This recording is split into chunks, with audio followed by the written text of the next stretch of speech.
Abra sua Bíblia comigo na carta aos Efésios, no capítulo 4. Efésios, capítulo 4. Nós leremos a partir do versículo 11. Efésios 4, a partir do versículo 11. Amém? Se você está sem Bíblia, tem aqui um apoio aqui no nosso telão, né? E aí, depois da leitura, mantenha a sua Bíblia aberta para a gente ir revisitando o texto no decorrer da mensagem, tá bom? Vou ler aqui, por enquanto, só alguns versículos, depois a gente lê tudo aquilo que a gente vai abordar, tá bom? A partir do versículo 11 vai dizer assim: E ele mesmo concedeu uns para apóstolos, outros para profetas, outros para evangelistas e outros para pastores e mestres, com vistas ao aperfeiçoamento dos santos, para o desempenho do seu serviço, para a edificação do corpo de Cristo, até que todos cheguemos à unidade da fé e do pleno conhecimento do Filho de Deus, ao estado de pessoa madura, à medida da estatura da plenitude de Cristo, para que não sejamos como crianças, arrastados por ondas e levados de um lado para o outro, por qualquer vento de doutrina, pela artimanha das pessoas, pela astúcia com que induzem ao erro, mas seguindo a verdade em amor, cresçamos em tudo naquele que é a cabeça, Cristo, de quem todo o corpo bem ajustado e consolidado, pelo auxílio de todas as juntas, segundo a justa cooperação de cada parte, efetua o seu próprio crescimento, para a edificação de si mesmo em amor. Amém? Pode tomar o seu assento. Amém? Glória a Deus. Aleluia.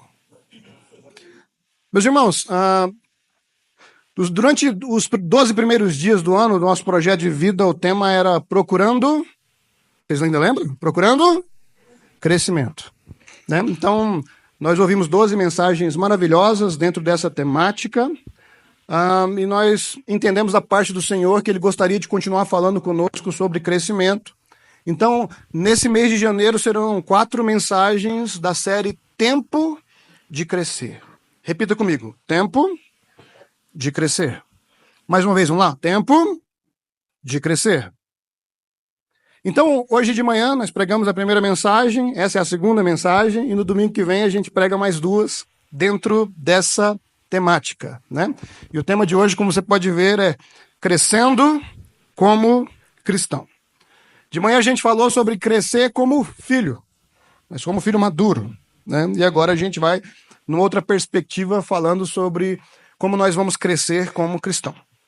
É interessante que o termo que antes era pejorativo, né, no Império Romano, as pessoas se dirigiam utilizando o termo cristão de forma pejorativa. Ixi, olha lá vai o cristão.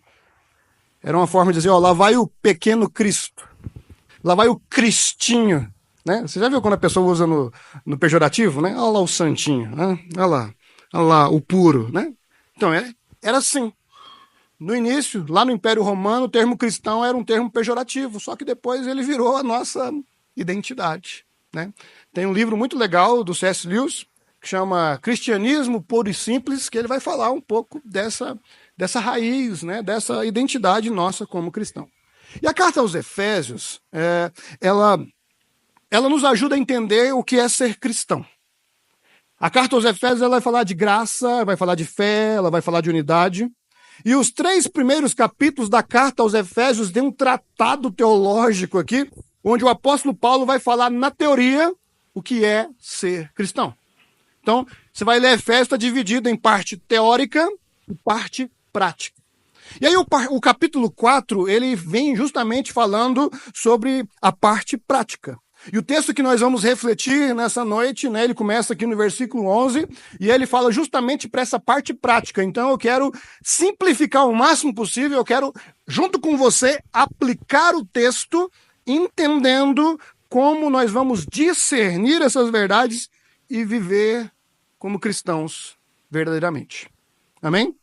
Então a gente vai com a exposição começando com um ponto importante: o propósito dos ministros. Quer ver? Vamos ler os 3 primeiros versículos novamente, 11, 12 e 13. Diz assim, ó: E ele mesmo concedeu uns para apóstolos, outros para profetas, outros para evangelistas e outros para pastores e mestres, com vistas ao aperfeiçoamento dos santos, para o desempenho do seu serviço para a edificação do corpo de Cristo, até que todos cheguemos à unidade da fé e do pleno conhecimento do Filho de Deus, ao estado da pessoa madura, à medida da estatura da plenitude de Cristo. Então, na igreja, na liderança, no pastoreio, existem ministros da linha de frente. E esses ministros,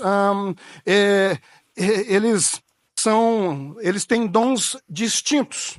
Ou seja, Deus não chamou todo mundo para fazer a mesma coisa. Entenda isso. Deus não chamou todo mundo para ser pastor, amém? Deus não chamou todo mundo para ser apóstolo, para ser profeta, para ser evangelista. Deus deu dons distintos a cada um. Sua mãe já te dizia, né? Você não é todo mundo. Essa é uma verdade aqui. Nós não somos iguais, nós temos alguma coisa em comum. Deus chamou todo mundo para ser cristão. Amém? Glória a Deus. Jesus morreu por todos, amém? Mas na hora de distribuir os dons, né? 1 Coríntios 12 vai falar dos dons espirituais, vai falar assim que Deus deu os dons a cada um como Ele quer. E os dons ministeriais também, eles nos ajudam a entender que nós não somos iguais. Nós somos chamados pelo mesmo Deus, capacitados pelo mesmo Espírito, o Espírito Santo, e para servir em nome de Jesus, contudo, há particularidades na missão. E se você for observar, por exemplo, na nossa igreja, que é a nossa case, é onde a gente consegue observar, você vai ver que existem pessoas que elas têm um chamado voltado mais para o pessoal que está lá fora.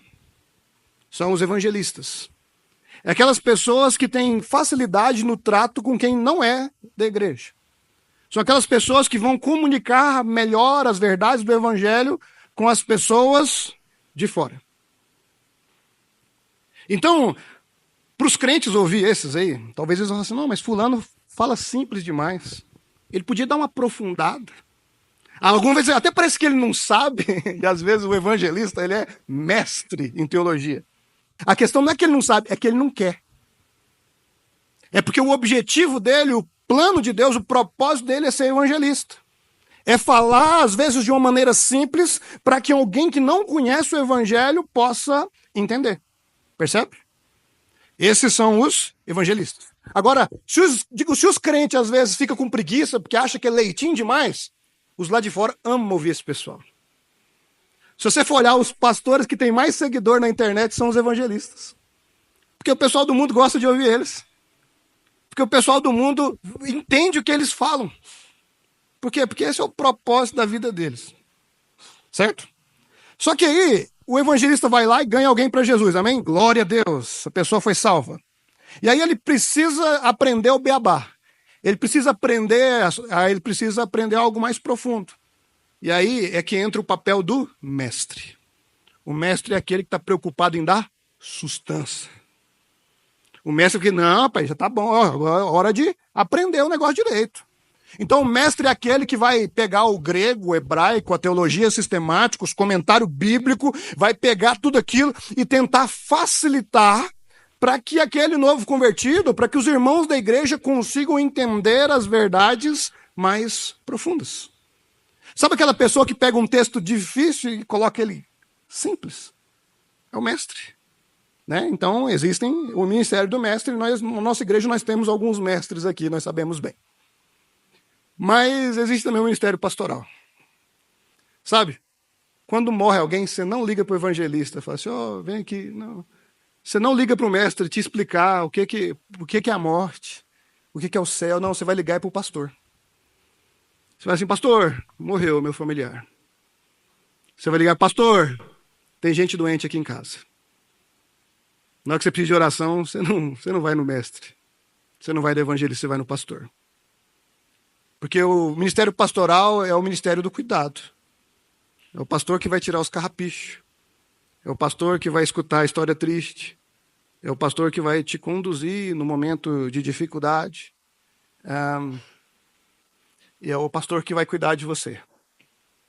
E eu posso dizer que na nossa igreja nós somos agraciados. Porque nós temos aqui alguns evangelistas, nós temos alguns mestres, e nós temos muitos pastores aqui. Alguns pastores com título de pastor. Outros pastores que não têm o título, mas que atuam como pastores. Então eu diria, não tem um título ainda, porque ele já sabe que Deus chamou eles para ser pastores. Que cuidam das pessoas, que pastoreiam o rebanho, que direcionam eles. Amém, irmãos? Glória a Deus. E talvez você ficou curioso agora para ouvir o pastor falar do apóstolo e do profeta, né? Mas eu não vou falar. Porque não é o nosso foco aqui hoje. Eu vou deixar para falar do apóstolo e do profeta daqui a 3 semanas na escola dominical. Tá bom? Então, se você quiser ouvir, você vai ter que vir na escola dominical e mais tarde eu te falo qual sala que você vai participar. Tá bom? O que eu quero que você compreenda é que os ministros na igreja são os instrumentos que Deus nos deu para amadurecer como cristão. Para a gente crescer, a gente precisa do evangelista, do mestre, do pastor, do apóstolo e do profeta. Amém? Glória a Deus. Amém, irmãos? Todo mundo aí? Então o alvo é chegar à estatura de Jesus, à plena estatura de Jesus. Então, enquanto a gente não chegar lá, enquanto não for todo mundo igual a Jesus, tem trabalho para os ministros na igreja. Percebe? Enquanto não for todo mundo igual a Jesus, o evangelista, o pastor, o mestre, o profeta, o apóstolo, vai todo mundo trabalhar. Amém? Glória a Deus. E por quê? Porque o propósito é que todos deixem a imaturidade. Vamos continuar a nossa leitura? Versículo 14.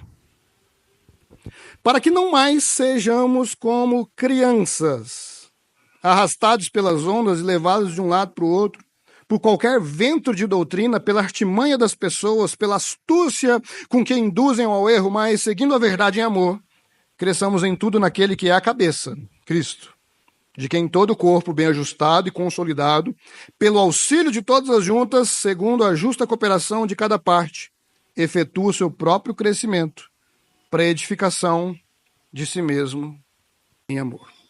Veja bem, hoje pela manhã nós expomos aqui Gálatas 4, né, e ele vai falar que nós vemos que Jesus nos garantiu a adoção como filhos maduros, certo? E então nós somos herdeiros, nós nos tornamos herdeiros. E há uma diferença, né, entre condição e posição que o Wiersbe vai explicar muito bem. Né? Que ele vai dizer o seguinte, que a partir do momento que nós nascemos em Cristo, nós estamos na condição de filhos, de crianças na fé, de bebês na fé. Só que a nossa posição é de herdeiro, então tem uma diferença. E o propósito é que a gente cresça. Né? Porque como herdeiros nós temos a presença do Espírito Santo e nós temos comunhão com Deus Pai. Né? Então, para você entender melhor essa dinâmica, eu sugiro muito que você assista a mensagem de hoje de manhã lá no canal no YouTube depois, que vai fazer muito mais sentido. Né? Destarte, diante da nossa condição de crianças, o propósito de Deus é que todo crente amadureça. Então, eu não gosto muito disso aqui não, mas você vai ter que ser obrigado a fazer para participar. Fala para o seu irmão do seu lado, fala assim, ó, Deus não te quer criança. Deus quer que você amadureça. Amém? Vamos lá? Por quê? Porque a criança, ela é facilmente dominada. Gente, criança acredita em tudo, já viu? A criança, ela vê um comercial na TV, ela já quer comprar. Fala, pai, por que a gente não tem isso em casa? Por quê? Porque ela é criança. Então, os crentes, sabe quem é que cai na teologia do coaching? Na teologia da prosperidade e em um monte de outras heresias que tem sido pregado por aí? As crianças na fé. As crianças que são levadas pelos ventos de doutrina. As crianças que são enganadas pelas astúcias dos homens maus. Então são as pessoas que não amadureceram. Certo? Por quê? Porque... Por quê? Porque a criança ela é enganada facilmente. Porque a criança ela é facilmente dominada. Então nós precisamos amadurecer. Mas um ponto importante que precisa ser dito é sobre o caminho do crescimento. O texto diz que ele acontece quando nós estamos ligados na cabeça, que é Cristo. E só tem uma forma de estar ligado à cabeça. Fazendo parte do corpo. Isso aqui é crucial. O texto diz o seguinte, ó, segundo a justa cooperação de cada parte, efetua o seu próprio crescimento. Essa verdade ela é dolorida na era dos desigrejados, na era dos crentes online. Por quê? Porque o texto está dizendo o seguinte, que não dá para ficar longe do corpo. Não dá para ficar distante. Se eu quero crescer, se eu quero amadurecer, eu preciso estar presente no corpo. Percebe? Então vamos lá. Tá certo que a tecnologia ela existe para facilitar. Eu mesmo, quando eu não posso estar na igreja, eu estou assistindo culto online. E quando não tem culto, né? Essa semana não teve culto, irmão, eu assisti algumas pregações, algumas. Porque eu sou edificado através de outros pastores, de outras igrejas. Isso é bom. Porém, a gente não pode fazer disso o nosso congregar. Por quê? Porque há limitações. Não tem como partir o pão sem estar no templo. Não tem como fazer troca de cálice sozinho em casa. Não tem como adorar de verdade deitado no sofá. Você vai falar, lá em casa eu assisto deitado no sofá. Não, meu irmão. Aí você vai lavar a vasilha assistindo o culto. Não, meu irmão, isso aí não é prestar culto, não. Isso aí não funciona. Então, se você quer crescer, você precisa estar no corpo. Né? Porque membro só cresce no corpo. Sabe, membro fora do corpo não cresce, ele morre. É por isso que não tem como ser crente sozinho. É por isso que não tem como ser crente sem ser parte do corpo. Você está entendendo? Então, se você quer crescer, se você quer sobreviver, você precisa fazer parte do corpo. E quem faz parte do corpo não vem de vez em quando. Quem faz parte do corpo é presente no corpo. Nós sabemos que há imprevistos, há dificuldades, há diferenças. Mas nós sabemos que muitas vezes também nós, na verdade, damos desculpas para não participar da comunhão, da mesa, do corpo. E nós temos que ser vigilantes quando é isso. Sabe? Quem faz parte do corpo, ele não ignora o sofrimento do irmão. Quem faz parte do corpo entende que o choro dele é o meu choro. Quem faz parte do corpo entende que a dor dele é a minha dor. Quem faz parte do corpo não encara a igreja como lugar para ser servido. E não vou lá não. O pessoal lá não me serviu direito. Inocente. Sabe, quem faz parte do corpo, ele entende que a igreja é um lugar a qual eu pertenço. A igreja é a minha família. E na família todo mundo colabora de um jeito. Todo mundo faz a sua parte. Então, se eu pertenço, eu também sirvo. Amém? Amém, irmãos? Então, você está entendendo agora por que a gente gosta de ficar dando serviço para os outros? E aí, irmão, o que você está fazendo? Não estou fazendo nada. Vamos arrumar um negócio para você fazer, então. Porque membro da família precisa de uma responsabilidade. Precisa servir. Todos nós somos úteis em algum aspecto. É a forma da gente colocar em prática o entendimento de que todo mundo tem uma função. Cada parte do corpo tem uma função. Né? O dedinho tem uma função, a unha tem uma função, a sobrancelha tem uma função. Tudo tem uma função. E você está dentro do corpo, você também tem uma função. Amém? Glória a Deus. Então, se você não achou ainda o que você tem que fazer, eu quero te ajudar. Me procura depois, fala assim, pastor, eu sou um membro do corpo que está à toa, pastor. Me ajuda a fazer alguma coisa. Porque nós queremos você participando. Nós entendemos que você vai cumprir o seu propósito se você estiver servindo. Amém? Então nós podemos dizer que quem está no corpo serve e ao mesmo tempo é servido. Então não queira fazer tudo sozinho, não. De vez em quando também você tem que deixar as pessoas te servirem. De vez em quando você tem que sentar no banco e ser servido. E participar do culto. Né? Por pessoal que faz escala aqui, irmãos, eu sou carrasco. Mas por que fulano está na escala todo culto? Ele não vai assistir culto, não? E por que fulano está tantos dias seguidos aqui na escala? Não, você tem que dar uma folga para ele, tem que assistir culto. Ele também tem que sentar à mesa. Ele também tem que ser servido. Percebe? Então, ao mesmo tempo que nós somos servidos, a gente vai crescendo. E ao mesmo tempo que a gente vai crescendo, a gente vai vendo as pessoas ao nosso redor crescer. Da mesma forma que um membro cresce, ele percebe o crescimento dos outros. Amém? Então, e sabe como é que a gente pode ver o crescimento dos membros? Porque parece que quando a gente está muito perto, a gente nem percebe, já viu? Já viu quando você fica muito tempo sem ver uma criança? Quando você vê de novo, fala, ah, meu Deus, né?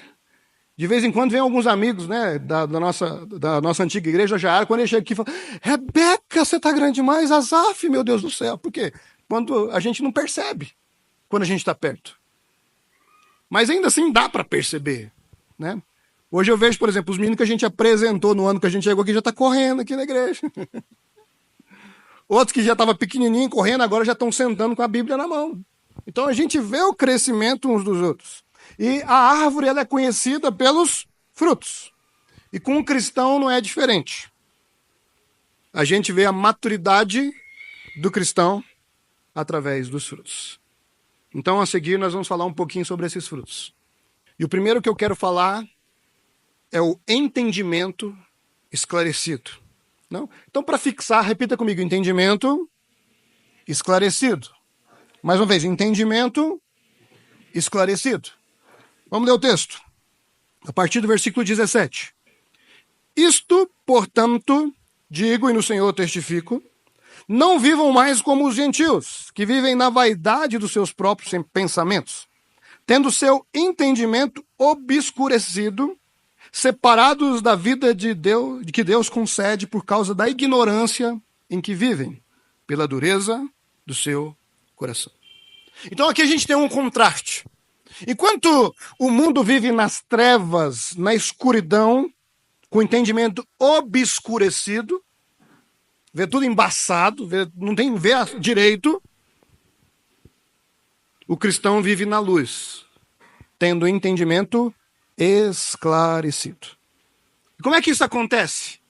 Mediante a palavra de Deus. Por quê? Porque a palavra de Deus é lâmpada para os meus pés, luz para o meu caminho. Então, é a palavra de Deus que ilumina a nossa caminhada, amém? Então, é a palavra que liberta, é a palavra que renova, é a palavra que transforma, que santifica. Ela quem faz de nós cidadãos esclarecidos. Uma pessoa de mente iluminada pela palavra de Deus, ela não vai ser enganada pelos ventos de doutrina. Ela vai olhar a pregação e ela vai falar, opa, isso aí é de Deus, opa, isso aí é do pastor que está pregando, não é de Deus não. Por quê? Porque ela tem a mente esclarecida. Porque ela tem um entendimento esclarecido na palavra. Ela vai ler um livro qualquer e vai falar, opa, esses princípios aqui se alinham à vontade de Deus, esses princípios aqui não. Ela vai ver política e ela vai ver, opa, isso aqui é crente, esse aqui é cristão. Opa, isso aqui não parece coisa de cristão não. Por quê? Porque ele tem um entendimento esclarecido. Então, se você quer crescer como cristão, você precisa ler a Bíblia. Quem não sabia disso, né? Mas sabe o que é o problema? É que a gente sabe e não põe em prática. A gente sabe, a gente aprende desde lá de criancinha, eu preciso ler a Bíblia, mas a gente não pratica. Então, quando eu estou falando para você ler a Bíblia, eu não estou falando para você vir na igreja e ler aqui, na hora da pregação. Eu não estou falando para você ler um capítulo de vez em quando, sabe? Eu estou falando para você criar um hábito de leitura da palavra, porque é só assim que você vai crescer como cristão. Eu estou terminando um plano de leitura que eu comecei ano passado. E eu já estou com a outra Bíblia de outra versão já separada para começar outro. Por quê? Porque essa deve ser a vida do cristão. A gente tem que estar em constante contato com a palavra de Deus. Bom seria, irmãos, se todos os anos a gente lesse a Bíblia inteira, pelo menos uma vez no ano. Um professor meu lá do seminário dizia que quem faz isso é um cristão medíocre. E aí eu falei assim, meu Deus do céu, eu nasci na igreja. Não nasci na igreja, né? Eu nasci no hospital, mas eu fui criado na igreja. Então eu tenho mais de 20 anos de crente. E eu não li a Bíblia 20 vezes ainda. Meu Deus. Mas não vamos preocupar com esse número grande, não. Vamos preocupar com 2025. Talvez você pode colocar como meta para 2025. Esse ano eu vou ler a Bíblia inteira pela primeira vez. Ou talvez você fale assim, eu só li tantas vezes, esse ano eu vou ler mais uma. Em nome de Jesus, amém? Mas para isso você vai precisar de disciplina. Isso é fato. Sabe? E nós queremos te ajudar, mais uma vez eu quero te dizer. Naquela mesinha que fica lá atrás, né, na hora da saída, tem lá 3 planos de leitura. Se você quiser um plano de 365 dias, você já vai ter que acelerar, que você já está 20 dias atrasado. Você vai pegar o plano de 365 dias. Agora, se você quiser um plano de 180 dias, tem lá também. Você pode pegar e ler. Aí, talvez você pode ler só de segunda a sexta, que você ainda vai terminar em 2025. Agora, se você quiser um intensivo, aí você pega o de 90 dias. E aí, irmão, antes de chegar julho, você já terminou de ler a Bíblia. Mesmo que você leia só de segunda a sexta. Só faz uma coisa, lê. Não importa se você vai ler 5 capítulos por dia, se você vai ler 20. Lê. Leia a Bíblia. Bíblia, adote essa disciplina espiritual. Por quê? Porque todo crescimento exige disciplina. Você vai ver, a pessoa que cresce financeiramente falando, ela tem o quê? Ela tem disciplina no cuidado com as suas finanças. A pessoa que tem um corpo bonito, corpo saudável, ela, o quê? Ela tem disciplina no cuidado com o seu corpo. Então, a pessoa que prosperou financeiramente, ou melhor, profissionalmente, ela vai testemunhar para você que ela teve que exercer a disciplina, que ela teve que fazer o que muitas vezes ela não queria fazer. Deixa eu contar um negócio para vocês aqui. Vocês acham que eu quero ler a Bíblia todo dia? Tem dia que eu falo assim, vamos lá, vamos ler esse negócio aqui. Parece que é nesse dia que a gente apanha mais. É nesse dia que eu falo assim, ainda bem que eu li. Então, organiza a sua agenda, sabe? Eu não tenho tempo. Tem sim. Faz o seguinte, vamos fazer um combinado? Eu quero te fazer um desafio, principalmente vocês adolescentes, que eu tenho um desafio para vocês. Assim, eu só vou abrir o Instagram, o YouTube e o TikTok depois que eu ler a Bíblia. Depois que eu cumprir o meu quadrinho na Bíblia. Mas isso é só para quem tem coragem. Tá? Se vocês não tiverem coragem, não entra não. É um desafio que o pastor está fazendo para vocês adolescentes agora. Amém? Viu, Moisés? Divulga lá.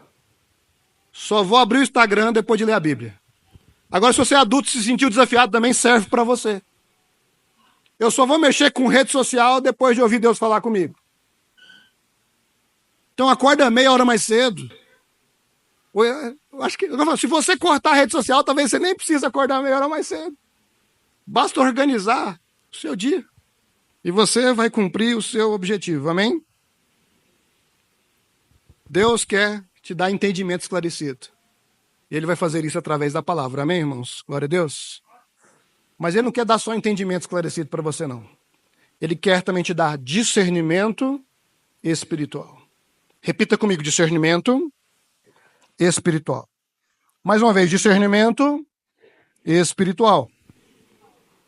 Versículo, vamos ler o 18 de novo. Tendo o seu entendimento obscurecido, separados da vida que Deus concede, por causa da ignorância em que vivem, pela dureza do seu coração, versículo 19. Tendo se tornado insensíveis, eles se entregaram à libertinagem para, de forma desenfreada, cometer todo tipo de impureza. A ignorância, ela endurece o coração e produz insensibilidade. E a insensibilidade é o caminho da libertinagem, da impureza, isto é, da vida desenfreada no pecado. Assim sendo, então, se a palavra de Deus é o remédio para nossa mente, eu diria que a oração é o remédio para o nosso coração. Como assim, pastor? Está falando que quem ora não tem problema no coração? Não, pode até ter. Mas em termos de emoções, em termos de sentimentos, as coisas podem ser diferentes. Sabe, Deus cuida da nossa mente quando a gente lê a palavra e Ele cuida do nosso coração quando a gente ora. E eu entendo que razão e emoção, elas andam bem juntas. Tem hora que a gente é mais razão, tem hora que a gente é mais emoção. Então, por isso a gente precisa cuidar dos dois. Na carta aos Filipenses, no capítulo 4, o apóstolo Paulo vai falar que tem coisa que deixa a gente inquieto. Tem coisa que deixa a gente ansioso. Tem coisa que deixa a gente amargurado. E o que a gente faz com essas coisas? O texto vai dizer o seguinte, não estejam inquietos, mas ora. Leva a ansiedade, leva a inquietação, leva a amargura diante de Deus e Deus vai te dar paz. Deus vai te dar paz para o seu coração, Deus vai te dar paz para a sua mente. Tem o pessoal aí das frases de efeito vai dizer o seguinte, que a oração muda o coração de Deus. Não, eu acho que não é por aí não. Eu acho que a oração muda o coração de quem ora. A oração é um instrumento que Deus usa para nos tratar. Sabe? Já aconteceu de você ficar com raiva de alguém? Muita raiva. Vontade de matar. E aí o que você fez? Foi falar mal dele na internet, né? Não, foi desabafar no grupo do WhatsApp, né? Eita, misericórdia. Ficou guardando, né? E aí foi ficando amargurado. Mas e se a gente tivesse entregado para Deus? Sabe? Porque se você ficar guardando para você, você vai produzir mágoa, você vai produzir ódio. Mas se você levar essa raiva canalizada para Deus, Deus vai te dar paz. Porque é na oração que Deus nos acalma. É na oração que Deus muda o nosso coração. É na oração que Deus tira a amargura e o rancor e nos dá paz. Sabe? Eu não conheço alguém que levantou depois de orar e tomou uma decisão ruim. Porque é na oração que nós somos direcionados por Deus. É na oração que Ele tira a ansiedade e Ele produz fé, confiança, esperança nele. E sabe como é que a oração fica ainda mais eficaz, irmãos? Quando ela é acompanhada de jejum. Não é aquele jejum, não é aquela dieta que você faz porque você está treinando, não, sabe? Não é aquele jejum intermitente para emagrecer, não. Estou falando que é jejum para crucificar a carne. Eu estou falando aquele jejum, sabe, que a gente vai fazer para Deus. Sabe, você já viu que tem um pessoal na igreja que eles veem o que ninguém vê? Já viu? Eles ouvem o que ninguém ouve. Eles abrem a Bíblia assim, lê o negócio e falam assim, entende uma coisa que você nunca entendeu? Geralmente esse pessoal jejua, gente. E aí eles adquirem uma sensibilidade da parte do Espírito. Você percebe? E aí os sentidos ficam apurados. Porque aí eles começam a andar perto de Deus, gente. Quem anda perto de Deus começa a ver coisa que só Deus pode mostrar. Quem anda perto de Deus começa a ouvir coisa que só Deus pode falar. Percebe o tanto que isso é profundo? Então essa sensibilidade ela só é produzida crucificando a carne. Então a gente, deixa eu te falar um negócio. Talvez você já até fez isso. A gente não faz jejum para ter bênção material. Eu vou fazer um jejum porque eu quero comprar um carro. Não é assim que funciona, não. Eu vou fazer um jejum para ver se Deus abençoa a minha vida financeira. Não é isso. Sabe por que a gente faz jejum? Para a gente andar mais perto de Deus. Aleluia. Para a gente buscar a sensibilidade do Espírito. Então você vai orar, você vai jejuar e você vai ter experiências diferentes. Você vai ter discernimento espiritual. Você vai ter sensibilidade do Espírito. Então, junto com a leitura da palavra, adote também essas duas disciplinas espirituais. Oração e jejum. Você que é professor da salinha? Você que é ministro de louvor? Você que é ministro da palavra? Ou você que serve a ceia aqui, tira oferta, cuida da mídia, da técnica? Você que serve de alguma forma? Deixa eu te falar um negócio. O dia que você descobrir a eficácia do jejum, você nunca mais vai querer servir sem jejuar. Você nunca mais vai querer desenvolver ministério sem jejuar. Sabe? Os ministros que estão me ouvindo agora sabem o que eu estou falando. Se você pega a Bíblia para ler sem se consagrar, sem jejuar, sem orar, irmãos, é só texto. É só texto. Mas a partir do momento que você busca estar perto de Deus, a partir do momento que você busca Deus em oração, a partir do momento que você se consagra, irmão, e aí Deus te dá sensibilidade para compreender as verdades mais profundas do Evangelho. As verdades mais profundas das Escrituras. Percebe? Então você, servo, sabe como é que Deus vai te usar de uma maneira extraordinária, de um jeito que você nunca imaginou, quando você se dedicar à oração e ao jejum. Amém? Pensa nisso, viu? Vamos terminar? Versículo 20. Mas não foi assim que vocês aprenderam de Cristo. Se é que de fato ouviram falar dele e nele foram instruídos, segundo a verdade em Jesus. Quanto à maneira antiga de viver, vocês foram instruídos a deixar de lado a velha natureza, que se corrompe segundo desejos enganosos, a se deixar renovar no espírito do entendimento de vocês, e a se revestir da nova natureza, criada segundo Deus, em justiça e retidão, procedentes da verdade. Então aqui nós temos a conclusão de tudo que a gente falou.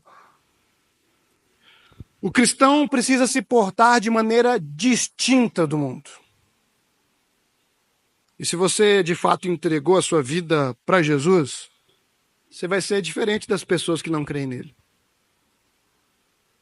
Deixar a velha natureza consiste em ter novos hábitos, novos objetivos, enfim, uma nova mentalidade. Então, a partir do momento que você se diz servo do Senhor, você passa a ver o mundo com os outros olhos. Você passa a ver o mundo na perspectiva de Cristo, na perspectiva da fé. Tem uma canção antiga, que hoje ela foi popularizada pelo Três Palavrinhas, que ela resume muito bem a mensagem. Ela diz o seguinte, ó.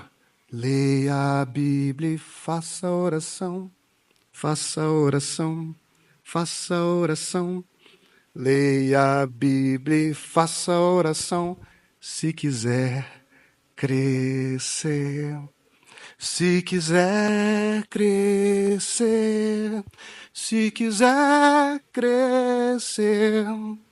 Leia a Bíblia e faça oração, se quiser crer. Você está entendendo, irmão? A gente sempre soube. Tá ali, o negócio é que a gente não faz. A gente não põe em prática. Então, eu tenho plena convicção, sabe, que para muitas pessoas ao redor, alguém que é engajado na igreja, alguém que ocupa a sua agenda com oração, com leitura da Bíblia, com jejum, sabe como é que o pessoal de fora vê essas pessoas? Como fanático. Como religioso, não é assim? Experimenta e fala assim, eu não vou almoçar hoje não. Por quê? Porque eu estou de jejum. Meu Deus do céu, olha o que a religião está fazendo com ele. Mas deixa eu te falar um negócio. No dia que o negócio estiver feio lá na casa dele, sabe com quem que ele vai querer conversar?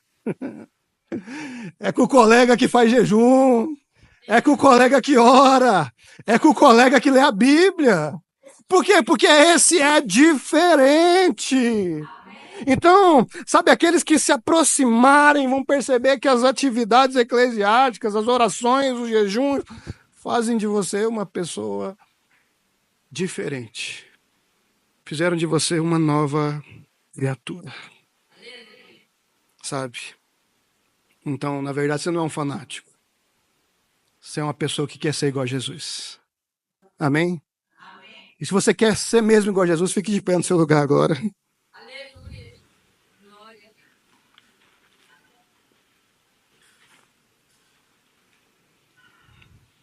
Sabe? Quem almeja crescer, não faz pensando nas coisas da terra. É claro que tem benefícios, como ser usado como instrumento nas mãos de Deus. Mas mais do que isso, Quando nós amadurecemos como cristãos, nós nos tornamos mais parecidos com Jesus. Nós cumprimos um propósito que é ser mais parecido com Jesus, amém? E quanto mais parecidos nós somos, mais o nome do Senhor é glorificado. Mais nós somos edificados.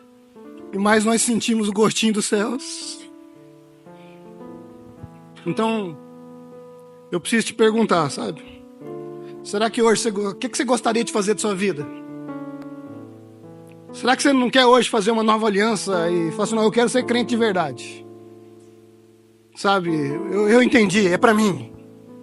Não tá, não, do jeito que tá, eu não tô indo pra lugar nenhum. Eu tô vivendo igual criança. Será que essa palavra hoje não é pra você? Será que Deus não te trouxe hoje aqui para te despertar?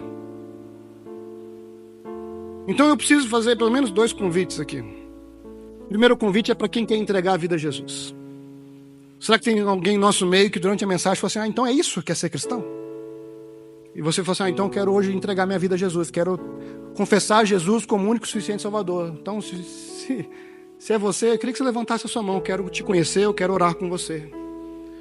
Ou talvez você já até conhece Jesus, ou você andou afastado, você se desviou dos caminhos do Senhor e hoje você quer voltar para a casa do Pai. Então esse convite também serve para você. Então se esse é você, eu queria que você levantasse a sua mão. Não, somos todos de casa. Então eu preciso fazer um último convite. Nós vamos cantar agora. Nem estava previsto apelo, eu até falei para as meninas, não vai ter apelo hoje, mas vai, porque o Espírito Santo nos deu uma outra direção. Sabe, muitas vezes vir aqui na frente não muda nada na sua vida que se depois que você vem, depois que você volta, você não muda a sua mentalidade. Mas essa noite eu queria que você desse um passo de fé. Se nessa noite você entendeu, eu falo assim, sabe de uma coisa? Eu preciso criar vergonha na cara, eu preciso crescer como cristão. E hoje eu quero fazer um compromisso diante da igreja, diante do Senhor, de ser mais engajado na leitura bíblica, de ser mais engajado na oração, de ser mais engajado no jejum. Eu quero crescer como cristão. Eu quero entender melhor o que é esse negócio de congregar, de fazer parte da família. Eu quero crescer como cristão. Se hoje você se sente desafiado por essa palavra, enquanto nós adoramos ao Senhor, eu queria que você viesse aqui na frente, eu e os outros pastores, os obreiros, nós vamos orar por você. Então, sinta-se à vontade, tá? Não se sinta pressionado. Mas tome essa decisão hoje em nome de Jesus, amém?